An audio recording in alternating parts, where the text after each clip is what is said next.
साथियों देख लीजिए हम लोग यहाँ पर आया है। आप लोग देखिए ये है ना, ये सोहेल है हमारा साथी जावेद, ये जावेद है देख लीजिए,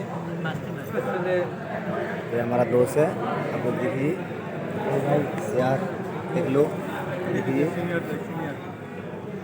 সিনিয়র না सबकी सब সিনিয়র এখন ছবি কিনতে ব্যস্ত বলি। आप लोग देखिए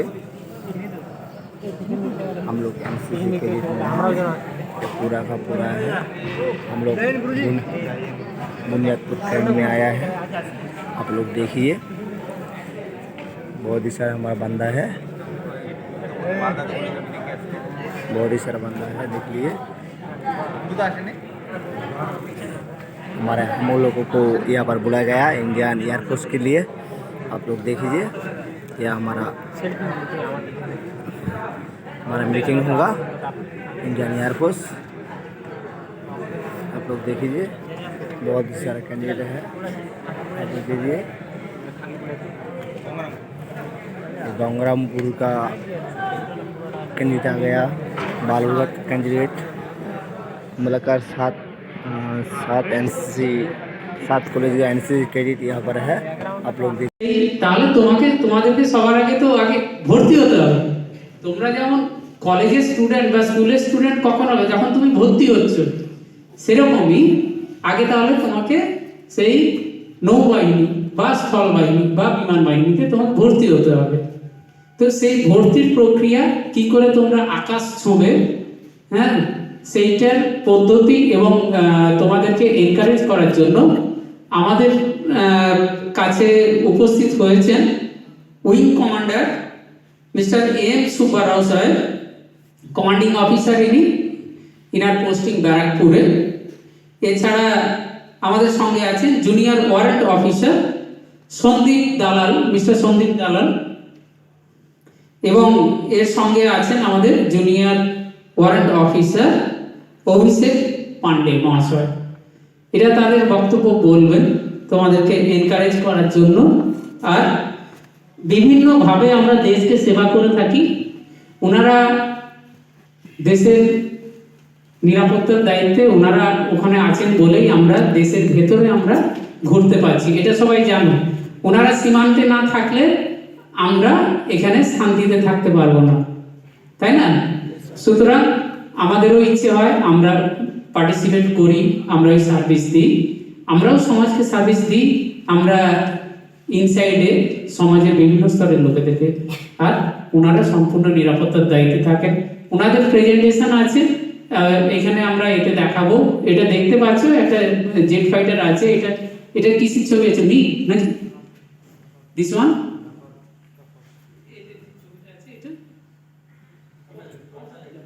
রাফায়েল, পেপারে পড়েছে রাফায়েল, এই ছবি রাফায়েলের।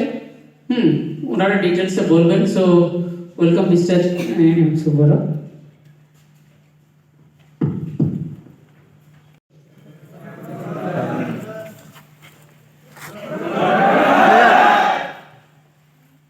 Good afternoon, boys and girls. Good. That should be the spirit. I am here, Wing Commander M. Subbarao, with my team. I am the commanding officer at number 4 Airman Selection Center, located at Barakpur, West Bengal, Kolkata, that is. I am here to enlighten you all about how somebody can get recruited in the Indian Air Force as an airman. भारतीय वायु सेना में आप air warrior, वायु योद्धा बन के भारतीय वायु सेना में कैसे प्रवेश पा सकते हैं, कैसे भर्ती हो सकते हैं, इन सब चीजों की जानकारी देने के लिए मैं और मेरा टीम यहां आपके पास आए हैं। हमारा प्रेजेंटेशन में आपको कई चीजें समझ में आएंगी। प्रेजेंटेशन पूरा खत्म होने के बाद अगर आपने ध्यान से सुना हो और आपको कोई संदेह सवाल होगा तो आप हमसे पूछेंगे, तो हम आपको एक्सप्लेन करके और अच्छे से समझाने का कोशिश करेंगे। ओके? समझ में आया? ओके।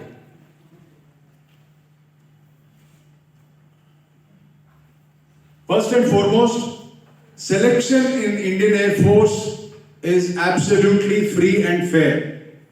किसी प्रकार का कोई रिकमेंडेशन, रिजर्वेशन, इन्फ्लुएंस, सपोर्ट किसी को भी नहीं मिलेगा।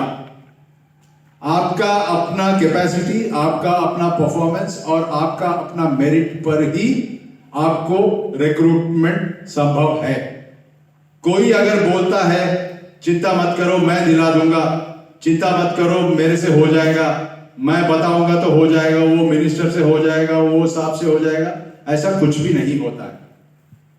कोई अगर आपको ऐसा बात करे तो उसके बातों में मत आओ। दुनिया का कोई ताकत किसी को भी इस रिक्रूटमेंट में मदद नहीं कर सकता। आप और केवल आपका परफॉर्मेंस और आपका मेरिट पे ही आपका रिक्रूटमेंट संभव है। Please do not listen to anybody who is talking such things. Please remember this and tell anybody who thinks that मेरा चाचा जी करवा देंगे, मेरे पिताजी करवा देंगे, नहीं होता। एग्जाम आपको पास करना है, फिजिकल फिटनेस टेस्ट आपको पास करना है, मेडिकल एग्जामिनेशन आपका होगा और तभी मेरिट के बेसिस पे ही आपका रिक्रूटमेंट संभव है। Please understand this and remember for life. भारतीय वायुसेना का ब्रीफ इतिहास क्या है? 1932 8 अक्टूबर 1932 हमारा भारतीय वायुसेना का फॉर्मेशन हुआ और हमारा जिम्मेदारी है कि भारत का एयर टेरिटरी, भारत को आसमान से दुश्मन से रक्षा करना। अगर ये ऑडिटोरियम भारत देश है तो ऊपर से कहीं से भी कोई हमला ना हो, किसी भी शत्रु शक्ति का, ताकत का हमारे देश पर हमला ना हो, किसी प्रकार का कोई खतरा ना हो, ये देखने का जिम्मेदारी भारतीय वायुसेना का है। ओके?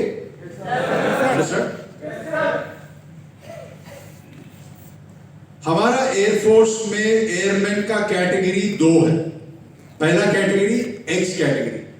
एक्स कैटेगरी में अगर आपको रिक्रूट होना है, एक्स ग्रुप का ट्रेड में रिक्रूट होना है, तो उसका एलिजिबिलिटी क्राइटेरिया क्या है? Your age should be below 21 and you should have passed intermediate और +2 with maths, physics, chemistry at an aggregate of 50%, and English you should have scored minimum 50%. Maths, physics, chemistry combined aggregate should be minimum 50%, and English you should have scored minimum 50%. Individually maths, physics and chemistry, if you score less than 50, but if your aggregate is more than 50, that is enough. Understood? Yes. But English you should have scored nothing less than 50%. Okay? Or you should have completed polytechnic from a recognized institute. Polytechnic diploma, 3-year course you should have completed. In that polytechnic course, if English is a subject, you should have scored 50%. Otherwise, you should have scored 50% in your matriculation examination. Is that clear? Yes, sir. This is for X group, 17 to 21, maths, physics, chemistry 50%, English 50%, or polytechnic 50%, English 50% in polytechnic or in matriculation. This is for X group. Okay? Now what happens to somebody who has not studied maths, physics, chemistry? Do we have anything for them? उनके लिए हमारे पास कुछ है? दादा सो रहा है। हाँ, सोना नहीं है। जिसने मैथ्स, फिजिक्स, केमिस्ट्री नहीं पढ़ा, उनके लिए भी हमारे पास संभावना है। क्या है? एक्स ग्रुप के साथ साथ एक वाई ग्रुप का भी हम रिक्रूटमेंट करते हैं। वाई ग्रुप का एलिजिबिलिटी क्राइटेरिया क्या है? 17 to 21 years of age, +2 or intermediate with any subject combination. +2 or intermediate with any subject combination It could be arts, commerce, humanities, कोई भी सब्जेक्ट का कॉम्बिनेशन 50% एग्रीगेट, बट इंग्लिश में 50% चाहिए। Okay, एक और ट्रेड आछे हमारे तक मेडिकल असिस्टेंट। मेडिकल असिस्टेंट क्या होता है? जैसे हॉस्पिटल में नर्स होता है ना, वैसे ही हम लोगों के पास भी नर्स होता है। उस नर्स का रिक्रूटमेंट के लिए जो एजुकेशनल क्वालिफिकेशन है वो +2 with biology and chemistry. Biology chemistry वाला कॉम्बिनेशन के साथ इंटरमीडिएट या +2 50% एग्रीगेट और and English 50% marks. If these eligibility criteria you are able to meet, then